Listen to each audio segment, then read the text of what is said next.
আন্তর্জাতিকভাবে একটি নিউজ ব্যাপকভাবে প্রকাশ করেছে। সেটি হচ্ছে আন্তর্জাতিক বাণিজ্যিক জলপথ হরমুজ প্রণালীর ওমান উপকূলে মার্কিন বাহিনী হামলায় ৩ জন ভারতীয় নাবিকের যে মৃত্যু হয়েছে বা সেখানে তাদেরকে হত্যা করা হয়েছে এই বিষয়টি নিয়ে। দেখুন, এই বিষয়টি খুবই কিন্তু স্পর্শকাতর একটি বিষয়। আমরা জানি যে ভারতের সাথে যুক্তরাষ্ট্রের সাথে তাদের সামরিক যে তাদের ভিতরে যে চুক্তি আছে বা সামরিক সম্পর্ক আছে, তাদের ভিতরে অর্থনৈতিক সম্পর্ক আছে, বাণিজ্যিক সম্পর্ক আছে, ইভেন তাদের ভিতরে ধর্মীয় তাদের ভিতরে একটা ভালো সম্পর্ক রয়েছে। সবকিছু মিলে যুক্তরাষ্ট্রের উপর কিন্তু অনেকটাই ভারত কিন্তু নির্ভরশীল।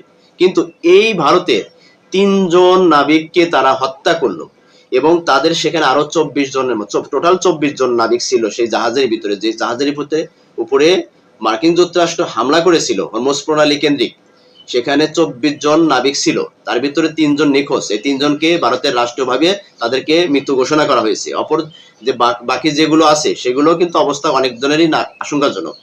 কিন্তু এত বড় একটা হত্যাযোগ্য হত্যাকাণ্ড ঘটানো হলো বা এটাকে বলেন অ্যাক্সিডেন্টই বলেন ধরেন, কিন্তু এই যে ভারতের যে বন্ধু রাষ্ট্র যুক্তরাষ্ট্রের পক্ষ থেকে কোনো রকমের যে শোক বার্তা বা কোনো রকমের দুঃখ প্রকাশ করা ওরকম ভাবে স্পষ্টভাবে কিন্তু এখনো রাষ্ট্রীয়ভাবে কিন্তু জানানো হয়নি। অপরদিকে ভারতের যে বাবার দেশ বলা হয়, ভারতের প্রধানমন্ত্রী নরেন্দ্র মোদী তিনি নিজেই বলে এসেছেন যে প্রত্যেক বাড়ি হচ্ছে হলো ইসরায়েল। সেই ইসরায়েল যে তাদের এত ঘনিষ্ঠ বন্ধু বা ঘনিষ্ঠ বাবার দেশ, সেই বাবাও কিন্তু সন্তানদের যে এভাবে যে হারিয়ে ফেলেছে তার উপর ভিত্তি করেও কিন্তু সেখানে কিন্তু কোনো রকমের দুঃখ প্রকাশ করা হয়নি। ইভেন ভারতের যে অন্যান্য বন্ধু রাষ্ট্র আছে, বিশেষ করে কয়েকদিন আগে যে ভাই রাষ্ট্র বানিয়ে ফেলেছে সেটাকে, ভারতের তো এখন একটা বাবার দেশ, একটা মার দেশ, একটা ভাইয়ের দেশ, সংযুক্ত আরব আমিরাত, সেখান থেকে কোনো প্রকার দুঃখ প্রকাশ কিন্তু করা হয়নি। দেখেন, ভারতের মতো এত বড় একটা গণতান্ত্রিক বৃহত্তর রাষ্ট্র, সেই রাষ্ট্রের এত বড় ধরনের বড় ধরনের একটা ঘটনা ঘটে গেছে, সেখানে তার বন্ধু যে সমস্ত রাষ্ট্রগুলো আছে সে তাদের পক্ষ থেকে কিন্তু বড় ধরনের কিন্তু তেমন কিন্তু শোক বার্তা বা দুঃখ প্রকাশ করার মতো কোনো ঘটনা বা কোনো রকমের নিউজ আন্তর্জাতিক বাজারে কিন্তু এরকম ভাবে ফলোভাবে প্রকাশ করা হয়নি। কিন্তু এই বিষয়টিকে কিন্তু ছোট করে দেখার মতো কিছু নেই। একটা নাবিক তৈরি করতে একটা দেশের কত বড় কত কষ্ট করতে হয়, একটা ফ্যামিলিকে কত কষ্ট করতে হয় সেই ফ্যামিলি বোঝে, সেই রাষ্ট্রটা বোঝে। ২৪ জন নাবিক একটা জাহাজের ভিতরে, সেখানে যখন যুক্তরাষ্ট্রের পক্ষ থেকে হামলা করা হয়েছে, সেখানে যুক্তরাষ্ট্রের পক্ষ থেকে তেমন বড় ধরনের দুঃখ প্রকাশ যেমন করানো হয়নি, তেমনি আন্তর্জাতিক ভাবেও বড় বড় রাষ্ট্র যেগুলো আছে বা ছোট ছোট মিত্র রাষ্ট্র যে সমস্ত ভারতের মিত্র রাষ্ট্রগুলো আছে তাদের পক্ষ থেকে কিন্তু ওই রকমের দুঃখ প্রকাশ করা হয়নি। কিন্তু এখানে আমি এতগুলো আলোচনা করার পরে আমি একটা কথাই বলতে চাচ্ছি, বা এই দীর্ঘ লাইনের আলোচনার পরে যেটা সবচাইতে আমি বড় আকারে বা বড়ভাবে আপনাদের সামনে বলার চেষ্টা করছি, সেটি হচ্ছে ভারতের সবচাইতে শত্রু রাষ্ট্র যেটা ইতিমধ্যে ইরানকে তারা কিন্তু ওইভাবেই দেখে। কারণ ইসরায়েলের শত্রু ভারতেরও শত্রু, কারণ হচ্ছে হলো ইসরায়েল হচ্ছে ভারতের বাবা রাষ্ট্র। তাহলে যেহেতু ইসরায়েলের শত্রু রাষ্ট্র হচ্ছে হলো ইরান, সেই ক্ষেত্রে ভারতেরও শত্রু রাষ্ট্র হচ্ছে ইরান। কিন্তু সেই ইরানের পক্ষ থেকে দেখেন কত সুন্দরভাবে এই যে ৩ জন নাবিকের নিহতের ঘটনার ব্যাপারে তারা ফলোভাবে রাষ্ট্রের পক্ষ থেকে তারা কিন্তু শোক বার্তা জানাচ্ছে। দেখেন কত বড়, এখানে কি মানবিকতা বলবেন নাকি আসলে এটা কোনো রাজনৈতিক কৌশল বলবেন? দেখুন, যে ইরানকে যুক্তরাষ্ট্র তো আক্রমণ করেই, ইভেন এখানে সমর্থন করছে ভারতের মতো বৃহত্তর গণতান্ত্রিক রাষ্ট্র ইরানের উপর আক্রমণের ব্যাপারে।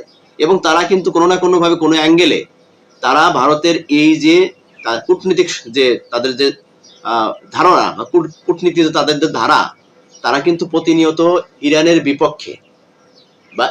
বিপক্ষে যে সমস্ত রাষ্ট্রগুলো আছে সেই সমস্ত রাষ্ট্রের পক্ষে তারা অবস্থান নিচ্ছে। তাদের কূটনৈতিক সম্পর্কগুলো লক্ষ্য করলে কিন্তু বুঝতে পারবেন, সেখানে এরকম একটা রাষ্ট্র ইরান, তারা কিন্তু তাদের মানবিকতার পক্ষ থেকে বলেন বা তাদের যে রাজনৈতিক কৌশল হিসেবে বলেন, যেভাবেই হোক না কেন, তাদের আজকে এই ভারতের পাশে কিন্তু তারাই প্রথম দাঁড়িয়েছে এবং এখানে কিন্তু তারাই প্রথমে কিন্তু শোক বার্তা দিয়েছেন এবং যেন তেন লোকের পক্ষ থেকে দেওয়া হয়নি। এটা একটা রাষ্ট্রের সবচেয়ে একজন গুরুত্বপূর্ণ একজন ব্যক্তি, যিনি হচ্ছেন পররাষ্ট্র মন্ত্রণালয়ের মুখপাত্র ইসমাইল বাগাই, তার সামাজিক যোগাযোগ মাধ্যমে এক্সে একটি পোস্ট করেন। সেখানে পোস্টে তিনি বলেন যে ভারতীয় বাণিজ্যিক জাহাজে মার্কিন বাহিনীর নিষ্ঠুর হামলা এবং তার জেরে ভারতের ৩ জন নাগরিক মৃত্যু আরো একবার প্রমাণ করলো যে যুক্তরাষ্ট্রের সশস্ত্র ডাকাতি ও সরকারি জলদস্যুদের নীতি গ্রহণ করেছে।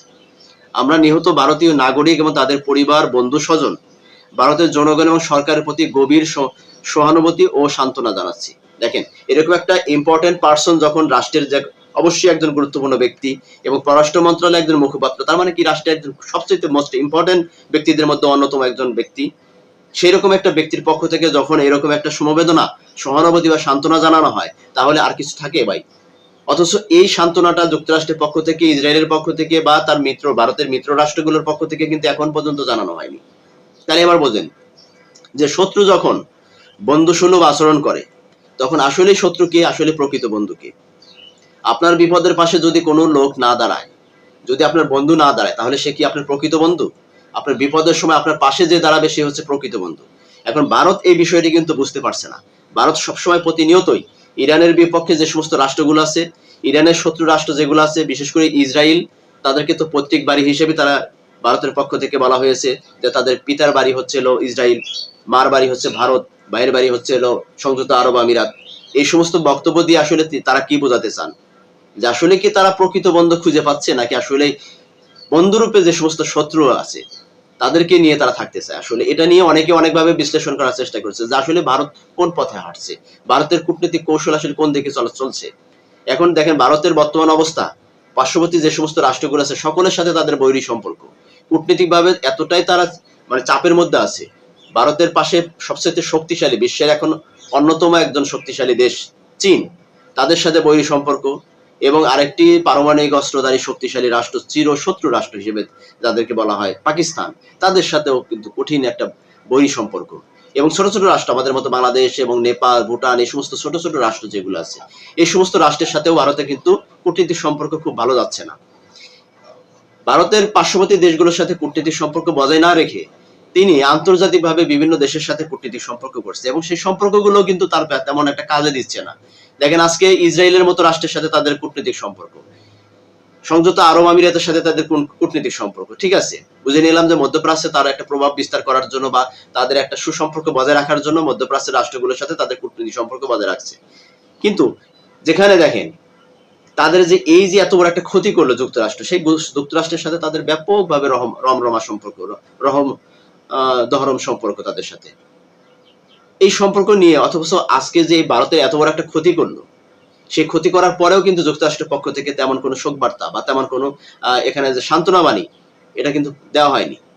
অথচ যে ইরানকে তারা সবসময় শত্রু রাষ্ট্র হিসেবে তারা ধরে নেয় বা তাদেরকে সবসময় তাদের বিরুদ্ধে অবস্থান নেয়, সেই ইরানের পক্ষ থেকে কিন্তু শোক বার্তা জানিয়েছে এবং তাদের পরিবার, আত্মীয় স্বজন সকলের প্রতি সহানুভূতি, সান্ত্বনা জানাচ্ছে তারা।